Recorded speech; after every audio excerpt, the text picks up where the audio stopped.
All right. Greta, do you want to start off by introduction and talking about what you did before Balderton and your role now? Sure. Nice to meet everyone. So my name is Greta. I'm at Balderton Capital, based out of London. So we're a pan-European fund with investors all over the ground, but we have our big office at King's Cross, where we're about 65 people at the office, and then probably another half dozen sprinkled around Europe. And yeah, so I joined Balderton almost 3 years, close to 3 years ago, in the middle of the pandemic, which was obviously a curious time to join. And before that, my background is mostly operational. So directly before Balderton, I was at INSEAD doing my MBA. But before that I've been working mainly in product at a few different sort of early stage and then later sort of scale up. So the last one that I was at Pleo in Copenhagen, which is a Danish fintech unicorn. There I was doing sort of a technical product role that was at the kind of on the bleeding edge of open banking at the time, and saw that company scale really quickly. And before that, I was in New York at a Series B B2B SaaS business called Resi that was acquired by American Express. Sort of had a similar growth story, though was kind of acquired before they scaled beyond the 150 employee range. And then before that, I started my career at Goldman Sachs. And yeah, at Balderton, do a number of things, but I am an investor on our early stage team, covering mostly the UK market. And then beyond that, I also run our co-working space, which is a space in the bottom floor of our office where we host pre-seed and seed stage founders. So for the early stage fund, how early is too early? I guess, like, what's your ideal stage of early, and what's like the typical check size and sector that you focus on? Yeah, absolutely. So I should start by saying that when I went to the co-working space, that is definitely sort of different from our regular investment process, and allows us to sort of build relationships and interact with businesses at like the super early stages of forming a business. In terms of how Balderton as a fund typically invests, historically we were very well known for investing in Series A, but it's seed and Series A. And if you look at our website, a lot of our biggest successes, the largest logos on the website are businesses that we've invested in that seed. So Revolut, we led their seed round with $1.5 million check. Depop, a similar story, low single digits first investment. But it is definitely a spectrum, but ranging from $1 million, $1.5 million, all the way through 25 million, sort of early B, late A's, early B's, is where we tend to come in. Yeah, you guys have a ridiculously good portfolio. So in the, I guess, like the starting phase of building a relationship with a company, when do you typically start to engage with a future portfolio company? Are they reaching out to you ahead of their round, or are you hearing about them the first time that they're raising their seed round? Yeah, absolutely. So, I mean, as the number of funds in London kind of get bigger, or get larger, in order to it does become kind of a game to see I guess the answer is we want to see things as early as possible, to build relationships early, to identify companies that we want to back, potentially before they kick off a round, but certainly to have a relationship with founders when they do to kick off a fundraise, so that we can, get to a decision more quickly, because we've seen them at various stages and we've already learned a lot about their business, and we've seen more than just one point in their journey, but we've been able to track them, kind of plot them along a curve. And then also because conversely, it's you guys that decide who you want to bring into the round. So we think it makes sense to build relationships kind of over a period of time, so that both parties feel confident and excited to enter what is typically like an 8-year relationship. So to answer your question, we like to see companies and talk to founders as early as possible. Oftentimes that means that the first time that we speak, there may not be a round ongoing, or our answer might be we're not ready to come in at that very early stage, but we'd rather build a relationship and continue, and then invest at the A. And then it becomes periodically we catch up. Many founders that I speak to kind of do send written updates to the investors in their network, so that it allows us to build kind of what I alluded to before, which is a really clear trajectory of what your growth has looked like and what the progress has looked like. That makes sense. And are you usually connecting with those founders for the first time, like at an event or through an introduction or just like a cold email? I mean, frankly, I reach out cold as much as I get, as much as I connect, or as much as I'm on the recipient side of things as well. It's true that warm introductions is an easy way to make sure that you get kind of the extra look for if it's a VC where you just know that the sheer numbers of companies in their inbox means that they don't necessarily get to everything in terms or aren't able to give an in-person meeting or a virtual meeting to get to everyone who pings them. But yeah, I mean, I think it's about targeted outreach with the right type of messaging that shows that you understand what the scope, what the investment focus is of the fund, and just making sure that any outreach doesn't seem like off the mark or whatnot. What makes you get interested in a company? You said you do some cold outreach. What gets you excited and causes you to reach out to them? I mean, I think something that at Balderton that we're focused on is trying to just make sure that we spend as much time as we can doing our own research about sectors, about businesses, about trends, so that we can make like the right decisions that are based on what we think, rather than it's easy to get influenced by FOMO or groupthink or see what other people in the market are doing. So yeah. I mean, something that I get excited about is just when there's someone that happens to be building in a space that I've built conviction or interested in sort of already or naturally. I mean, in terms of something else that would make me excited about, if I see someone's LinkedIn profile that suggests that they're building something that would make me keen to reach out, is really interesting experience that seems relevant to what they're doing, particularly if they give some sort of indication of what type of business they're building. And yeah, I think it's just like getting a sense of them through whatever kind of paper trail. Yeah. Obviously at the early stage, there's not always a huge paper trail that can be found on your business, but whether it's a landing page, even if it doesn't totally give away the product or the product not live, like maybe you have a blog that tells you a little bit about the vision of the business, like whatever crumbs you leave for someone who's blindly coming in to that could help them kind of get excited and enough to reach out to you. We actually had a speaker in, he's like a two-time exited founder, and on Monday, and he said, like, while they hadn't fully released what they were doing for like his current company, he really wanted to have like a landing page that was heavy on the branding, and so people would instantly come and get a feel of the company, even if they couldn't exactly like put into words what the company was doing. Yeah, no, I think there's definitely like a lot. You can definitely build a lot of excitement and do something that's true to your brand before you're anywhere close to ready to sort of launch. So what chance does a founder who is reaching out to you for their seed round, they've just started their round and they're sending you a cold email, this is the first time that you heard of them and are connecting with them, what percentage of your investments come from like, I guess, a format like that versus ones that you've built longer term relationships with? It's difficult, to be honest. It's difficult to say or to give statistics. I know for a fact that a business called the Hut Group, which was one of Balderton's most, a business that exited 2 years ago, that was a huge success, came in like submitted a totally cold sort of form. We have a form on our website where we tend to get a lot of deal flow. So I mean, there are definitely been instances of really big successes. But yeah, I mean, most of the companies many of the businesses that I found are ones that I reached out to cold, ones that reached out cold to me. So I think I don't think you're any less likely to get.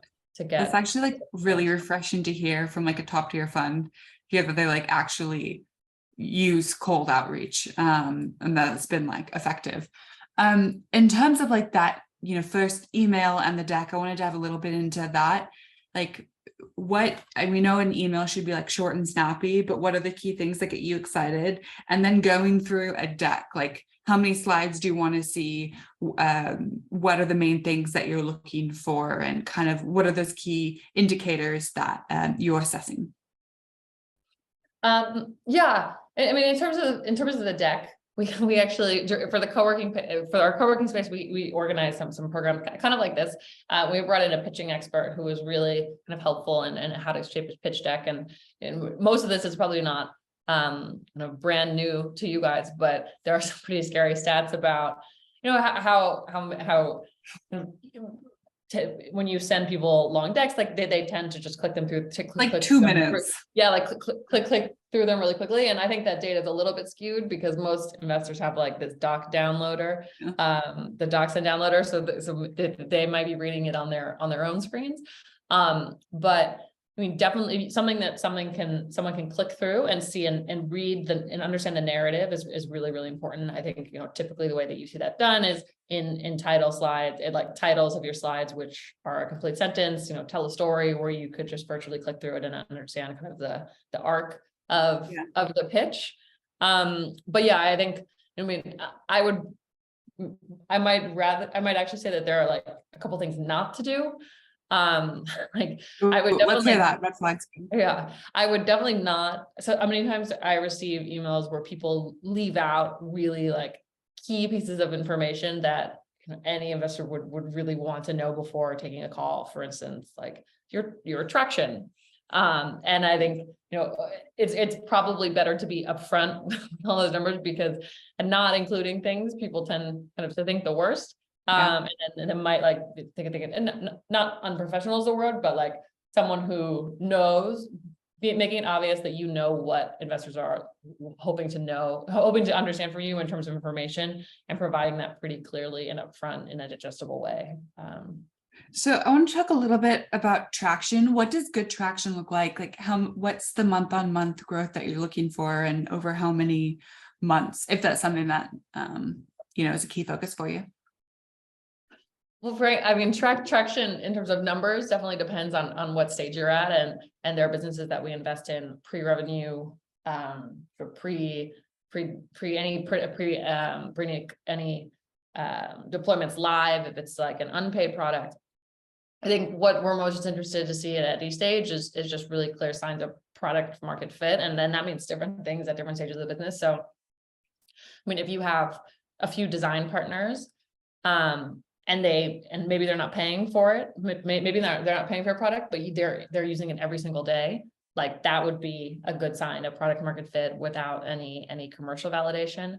I mean, it might even be that you have Figma designs that you've showed to 200 people and interviewed them, and every single one of them has said that they would sign up and they would pay for this product. Like it really means different things at every stage, and it's hard for me to say that we only want to look at businesses that are growing 30% month over month or anything like that.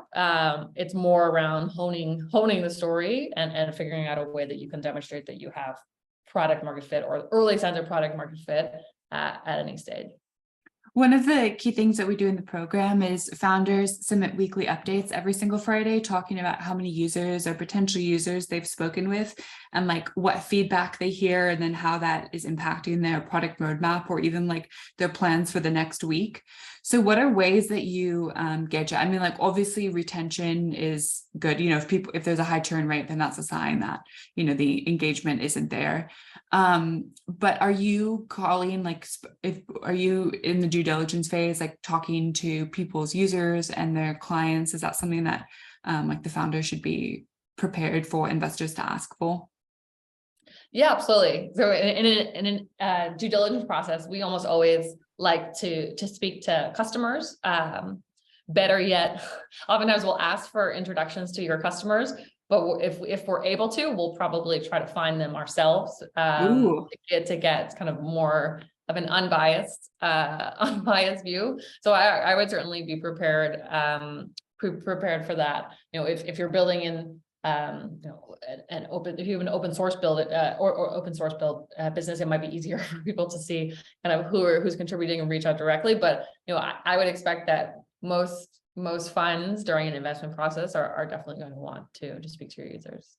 One thing that comes up a lot is figuring out how to pitch something where you have a really big vision for where you're going to be in 5 to 7 years. And it's like quite complex and thorough, but you're raising an investment for the first part of your journey where it might just be having one feature. So it's like, how do you balance in a pitch selling someone and like clearly communicating what you're doing right now, but not making it seem like too small and still alluding to the fact that you're chasing this larger vision? Like what have been ways that you've seen that effectively been communicated before?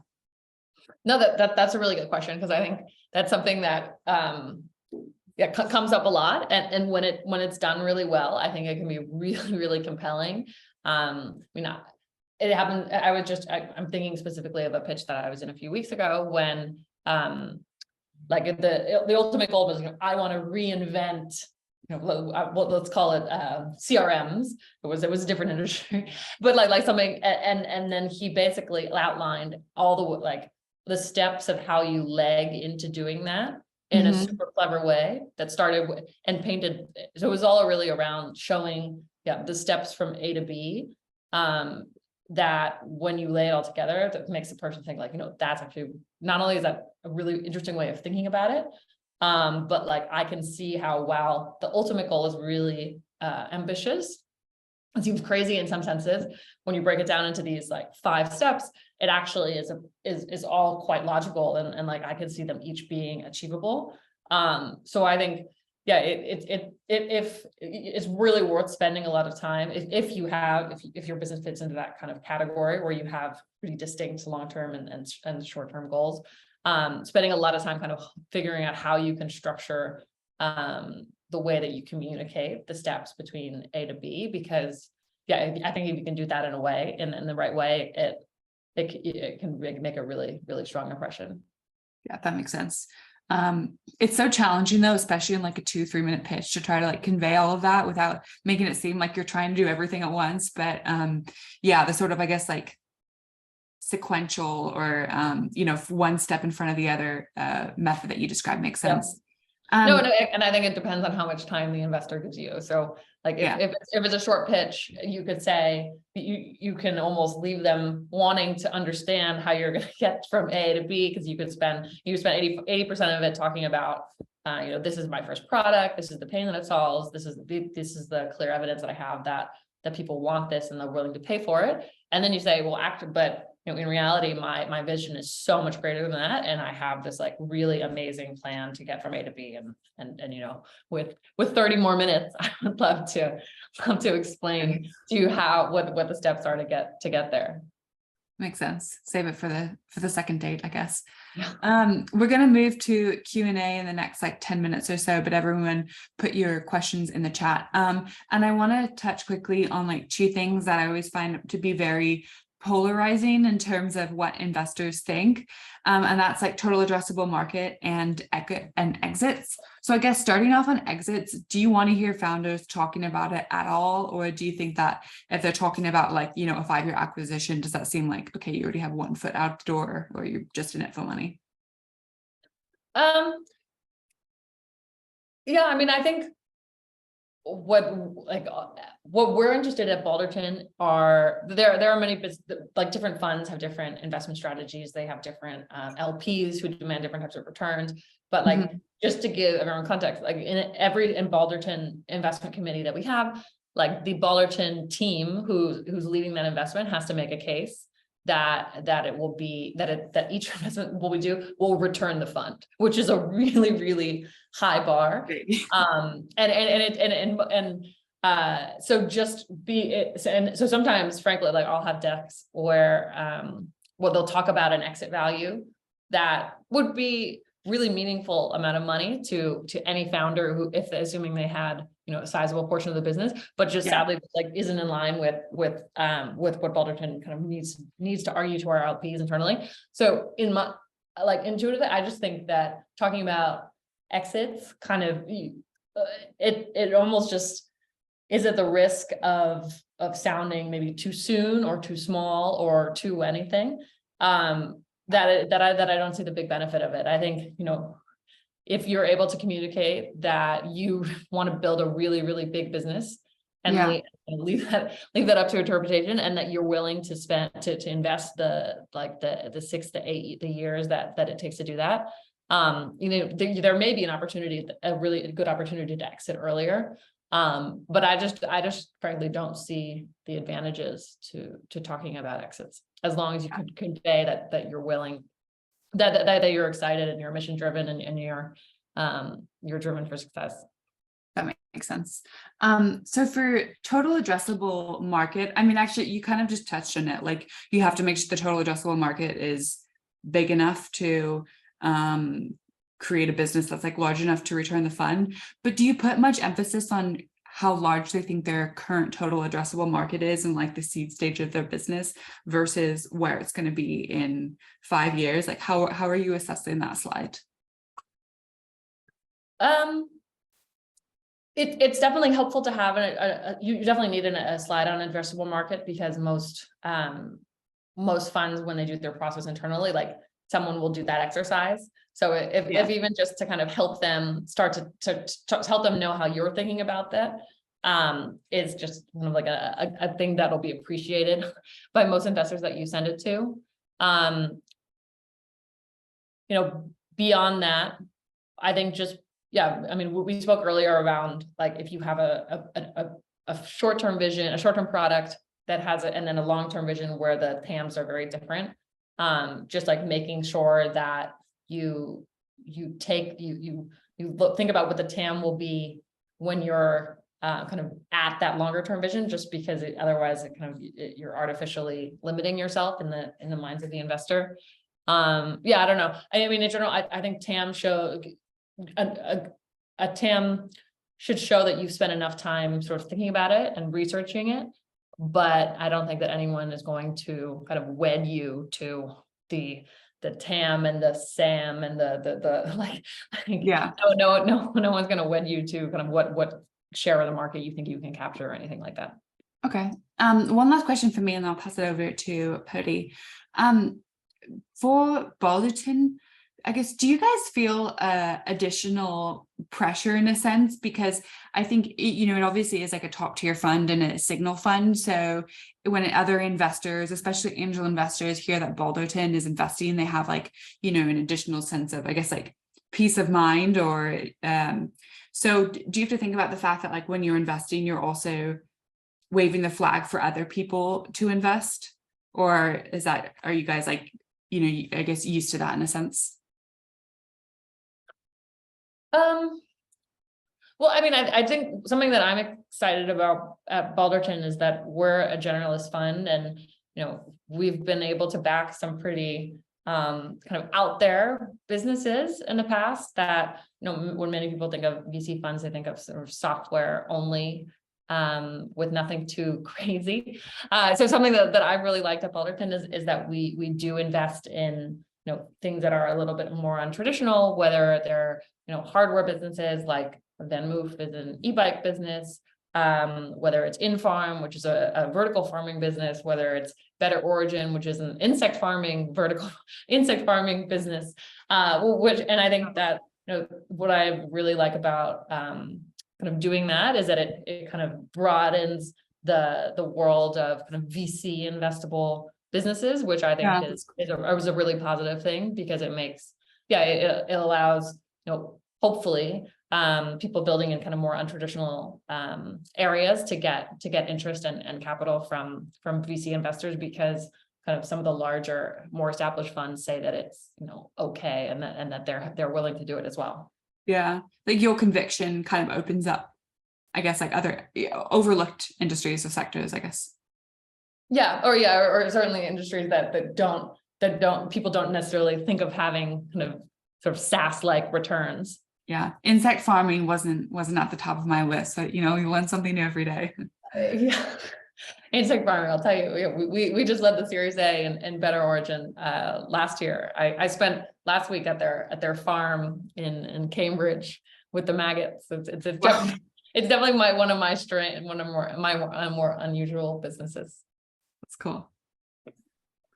I've got a few quick questions, and then yeah, do raise your hand, founders, if you want to ask a question directly, and then I'll go through the questions in the chat as well.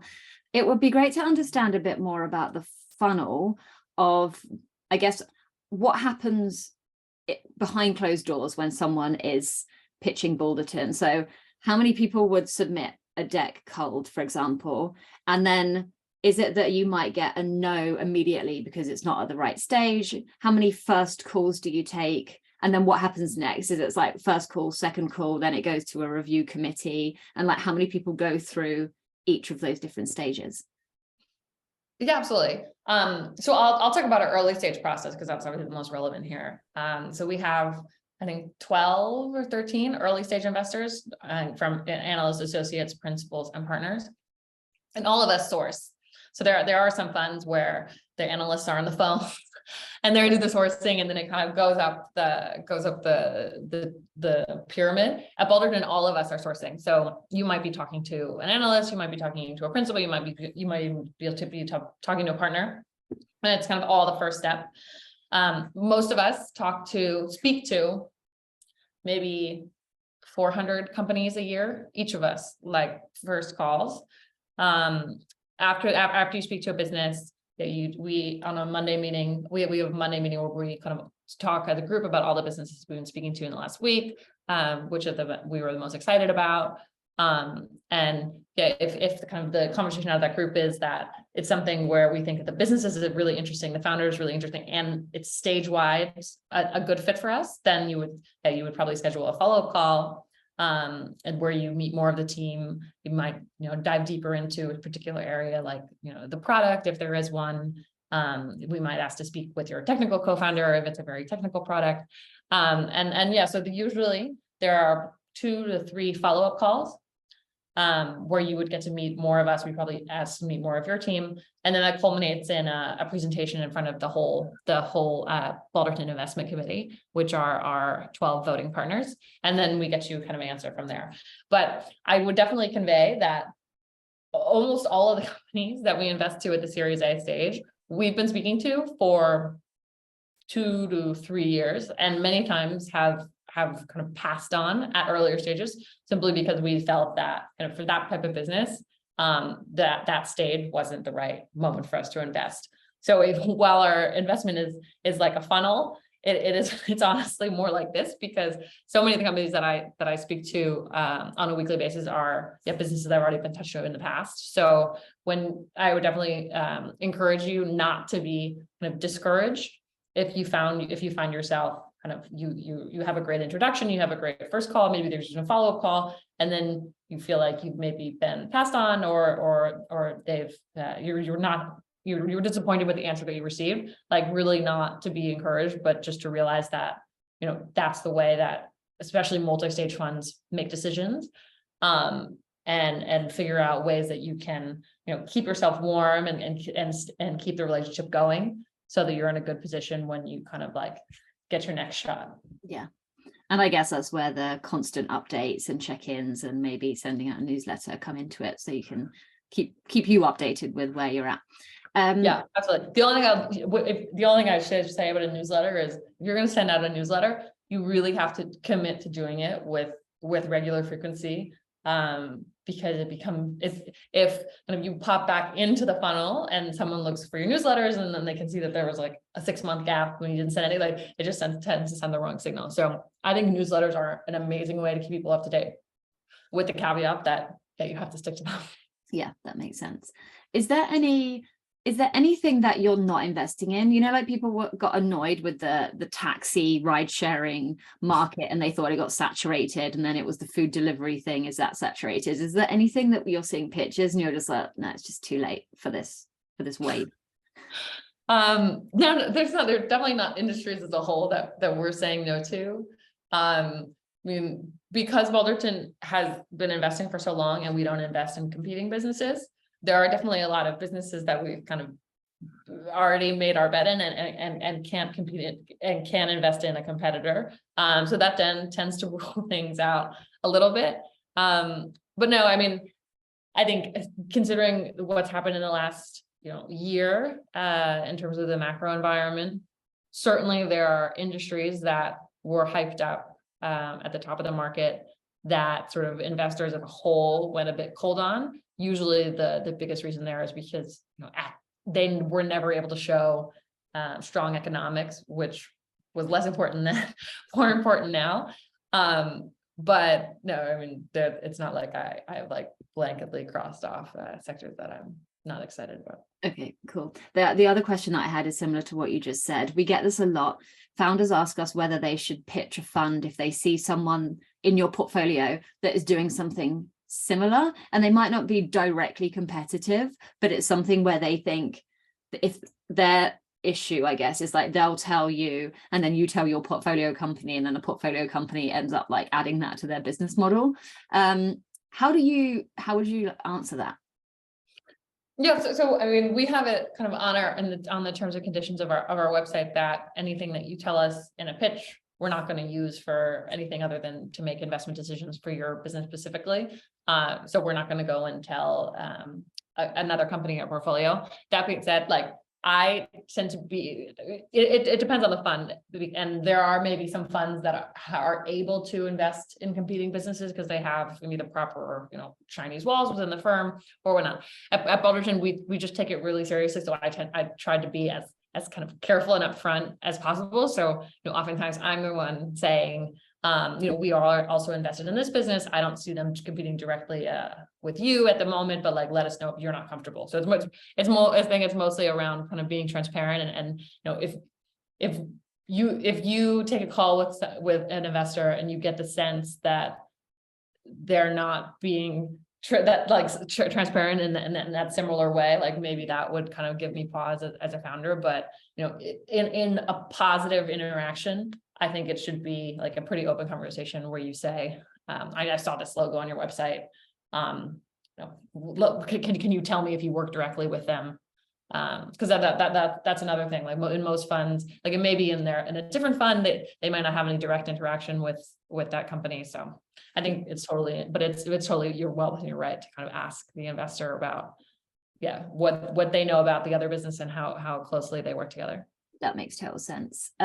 Last question from me. This came up last week when we were speaking to another VC, that generally they want to take like a minimum of 10% equity in the round.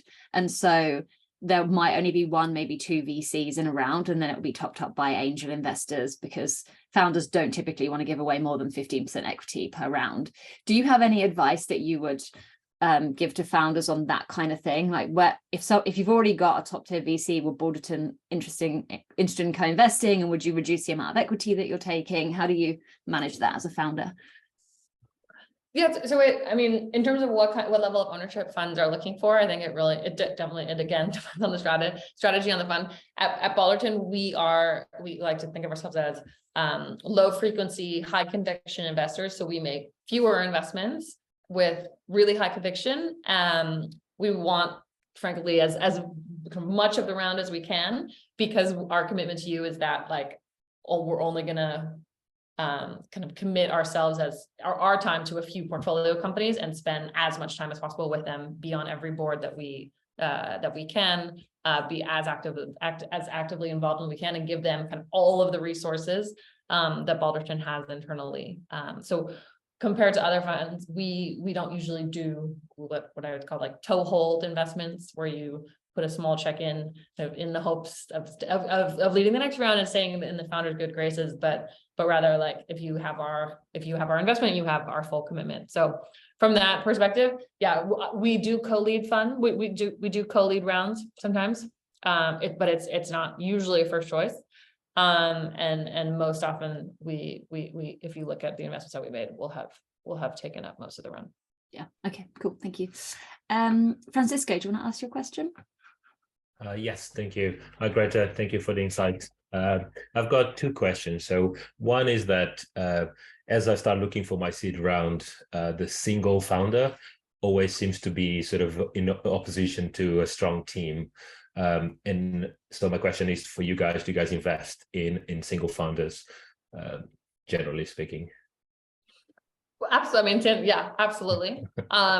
I guess my question to you is at the stage that when you go look raise a seed round, will it be you as a solo founder, or will it be you with the beginnings of a management team or a first hire? Like one of the biggest parts of being like, when you're talking about the strength of a founder, one of the biggest kind of areas that we're most interested in is, can this founder hire good people, and can this founder attract good people? So it's not necessarily that we think that the team needs to be like, the founding team needs to be strong in itself in terms of function, but rather, but you certainly need to show that you can make good hires, because that's obviously what you're going to do in the future.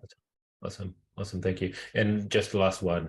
I've looked briefly in your portfolio. You don't have anything in sports technology. Is that something that you think the fund would be interested in here from a company that does sports technology? Yeah, no, absolutely.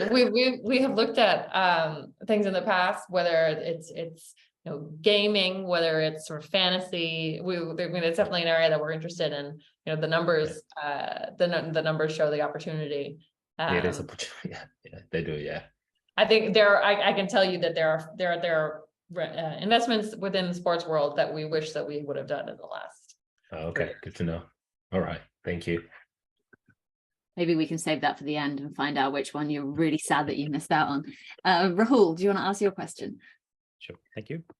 Thanks, Greta. Really useful insight. What I want to understand from your perspective, because we hear a lot between like UK and US investors. So the companies who are willing to like challenger brands, who are like wanting to take on like big brands. So typically US investors jump on, they enjoy that. Like if you are willing to take those high bets and you have a plan to take on big companies, versus European investors tend to get a bit scared. They think, no, you're not going to make it. So what's the philosophy at with your fund? Yeah, I mean, it's true that almost every startup has incumbents that they're kind of going up against, who typically tend to be much larger than them. I think it's really just understanding kind of like what is the edge. Are you able to deliver the same service for a cheaper price? Are you able to deliver the same service, but you acquire the customers in like a smarter or a more interesting way? I mean, it's hard for me to make generalizations about the US versus Europe, because while I'm American, I have never worked at an American fund. But I think, I think you're going to find incumbents in every industry, and whether you call them brands or you call them, legacy tech providers, like there's always going to be someone. But having like a clear differentiation and strategy is important. All right, thank you. I'm going to go through some questions in the chat. If you have put a question in the chat and you would rather ask it yourself, you can raise your hand as well. I'm guessing this has come from your website, but can you explain a little bit more by what Balderton mean by software for modern businesses? I didn't write the copy on the website. Yeah, I mean, I don't know whether that many of our businesses are B2B SaaS businesses. So I think, B2B SaaS businesses, right, sell software to businesses. And modern businesses is like, it's, businesses who are, it's very digitally savvy, very kind of ahead of the times, very sort of forward thinking. So, people, B2B SaaS businesses selling to those types of customers is a good signal that those businesses have a strong future. I would have to get back to you, because like I said, that phrase is not my own. No worries. This comes up a lot on VC websites, where it's like kind of vague enough that it could mean anyone, so that you get as much inbound as possible, I guess. Do you guys have a SEIS or EIS fund? We don't, not at Balderton, but we will invest in rounds that are SEIS eligible. But it's not a specific focus of ours. Cool. You mentioned when you were talking about someone putting in an email or that initial interaction with you that they should mention traction as an example, or there's other things that they miss out. What else would you want to see? from a first email that would make somebody stand out?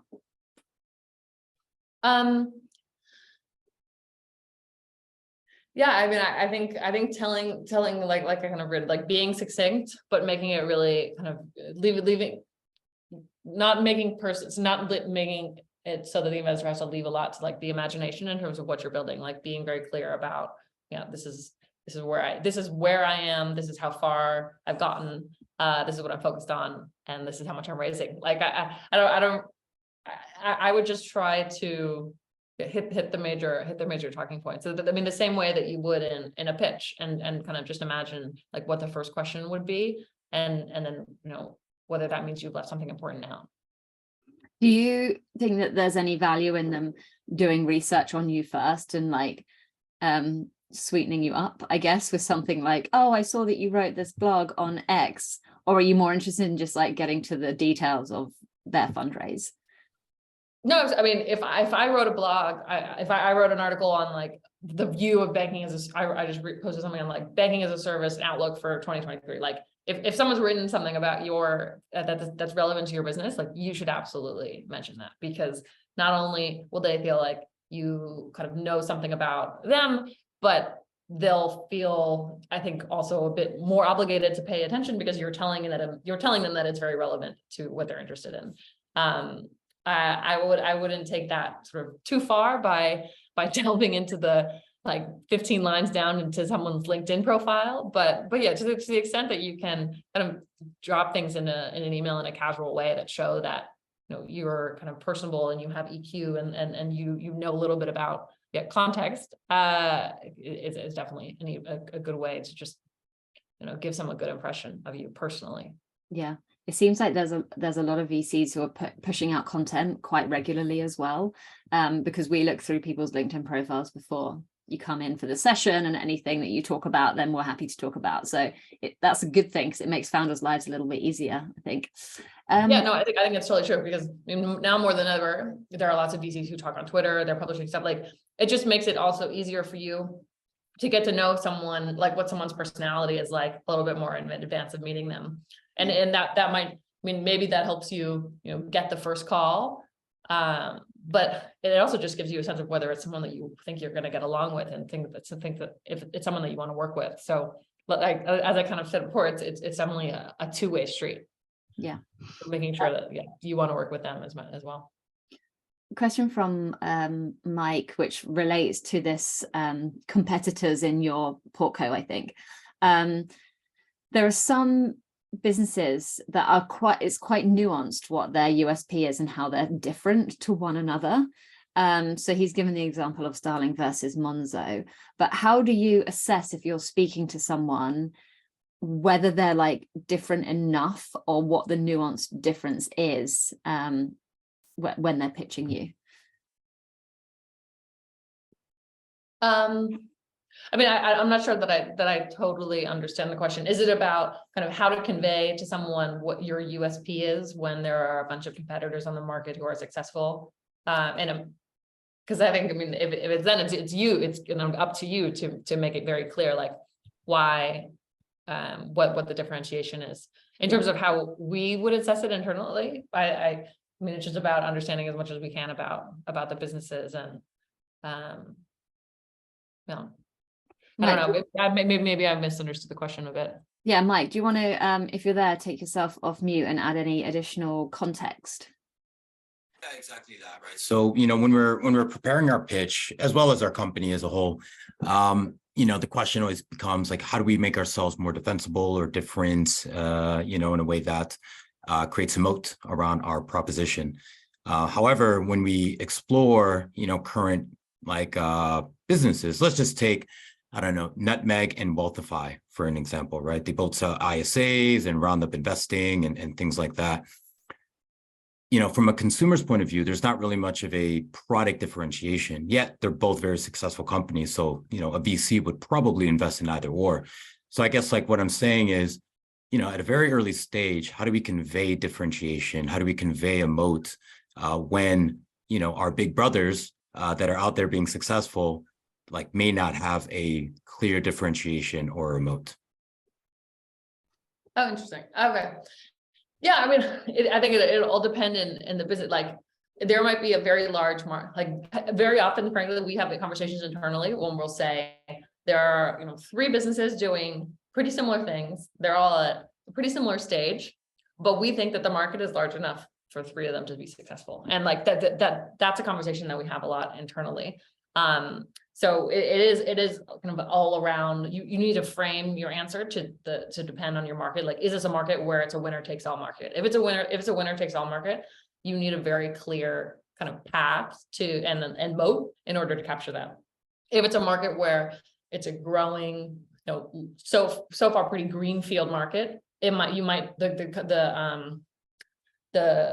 pitch might there be about like land grabbing. Like, there are 3 of us, we're all starting at a similar point. Like, this is how we're going to move the fastest and just grab the most amount of land. Like, so it definitely needs to be kind of honed towards your specific situation. But it's totally true. I mean, there are many businesses where, the natural moat, the structural moat isn't so obvious.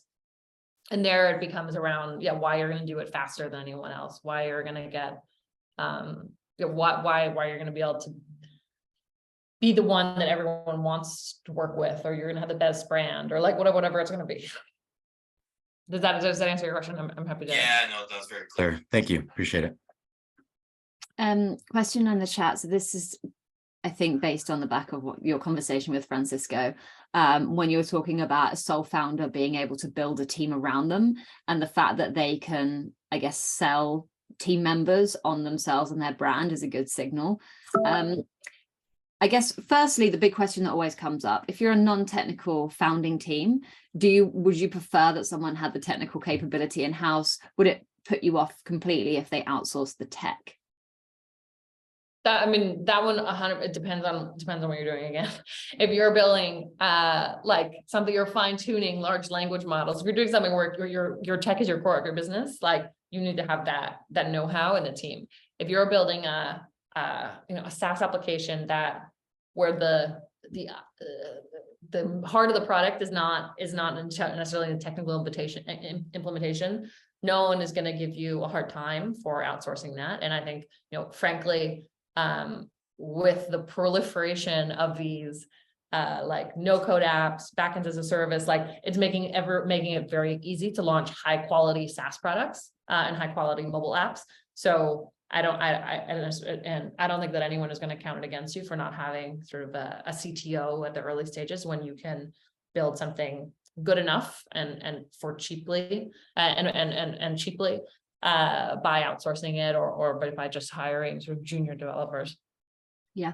And then outside of that tech piece, what would you say if you saw the makeup of someone's founding team and the people that they've built around them to deliver? When are you like, wow, that they've obviously got an incredible founding team and they've been able to sell to these people really well?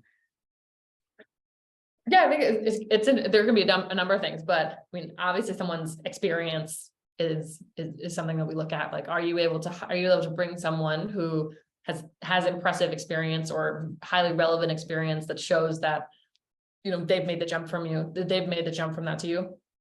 Maybe it's people you've worked with before. So that shows that you're really good at building relationships and maintaining them, and that you've worked with that person before and they're signing up a second time, like that. There are lots of like positive signals in that regard. That would be another one. It's interesting when you're able to bring in like a mix of skills or expertise. Like, I was speaking to a founder who was building a fintech, but she was incorporating behavioral science, and like that was going to be the whole. And she had hired someone with a very different background than her in PhD in behavioral sciences. So when they did, and like it just showing that you're able to bring diversity and strength and extra points for or not extra points, but you get points as well if you're able to kind of bring people back that you've worked with previously. If they're strong in their own regard as well. Does that apply if it's an advisory board, or do you have any opinions on having an advisory board around you when you're at the early stages? Advisory boards are, it's never a negative, and especially, but there are an advisor can mean a pretty broad range of things. And there are advisors who are heavily involved in a business as if they were, a member of team. There are advisors who you put on your pitch deck and you probably don't have a lot of interaction with. So, have them to the extent that they're useful assets for you. I wouldn't lean on them when you're going out to investors, because there is a sense in the community that people tend to take it not with a grain of salt, but with an ounce of skepticism, because just history says that not all advisors are really value added in a meaningful way over long periods of time. The reason why I'm asking is because we had some founders come in and talk about their hiring strategy post fundraise, and they said that they tended to hire generalists who were quite junior, but they just had this like tenacity and excitement and enthusiasm to just get shit done. And so they might not necessarily be an expert in one particular field, but they're the people that are going to come in and just go for it. And I guess if those people are on your deck, they might not look like they're as, I don't know, signaling that you've been able to win someone over, but they're going to be really good for the business. So I'm just thinking if you had advisors. No, absolutely. I mean, so if that's your strategy, I feel like that's something that needs to be conveyed through words or more overtly in the deck. But yeah, I think there are ways to talk about your hunger group of interns or however you want to talk about them. Because that seems like a totally valid strategy that could be pretty easily communicated if done in the right way. Cool. Quick question from Tim. Any insights on when applications will open up again for the co-working space? Oh, so we've just the new cohort just started a few weeks ago. But if you sign up for our newsletter on the website, you'll be notified of everything. The next official start date will be in September, so after the summer. Usually we'll do it. I'll probably open up applications for that in June. But there are instances where companies will outgrow the space just because of the number of desks that we can allocate them.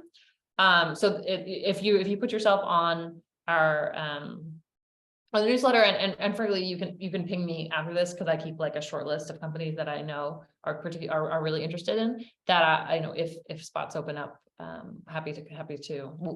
That is the channel that I would blast it out on.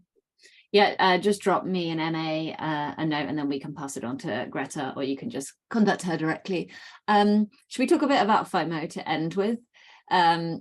Because there's a lot of people talk about building FOMO and how they build FOMO, and then investors talk about the fact that they don't like it, but then they do respond to it. So when have you had the most FOMO in your kind of investment career? What has someone done that has really made you feel like you need to get in on the round?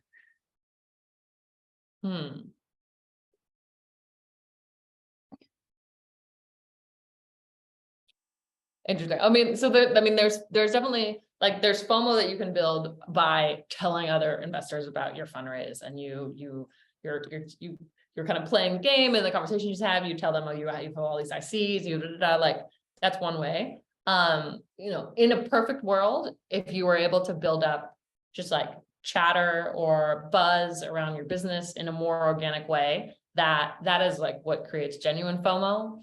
And to the extent maybe it's timing some sort of marketing campaign or a product launch with your round to just amplify voices talking about you, because there tends to be the within the investment community, word gets around really quickly, and especially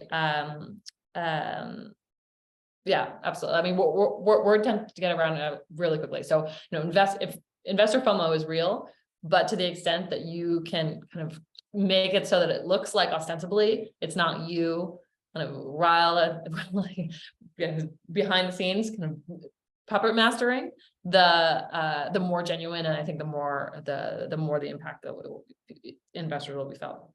Yeah. Francisco wants you to talk specifically about your missed out sports investments. Well, there are definitely some fantasy soccer businesses or business that we probably would have liked to have done. That's like the specific one that I have. One of our longtime partners was the chair of Betfair. So we have been in sports betting previously, but that's actually not an area that we invest in anymore. Betting specifically. Yeah, that makes sense. Finally, if people want to reach out to you, what's the best thing to do? Follow you on LinkedIn, drop you an email. What should they say? Sure, and any or either of those. I think you guys should have my email address. It's also on the Balderton website, and my LinkedIn is there as well. Cool. We can just post this in the chat here as well for anyone.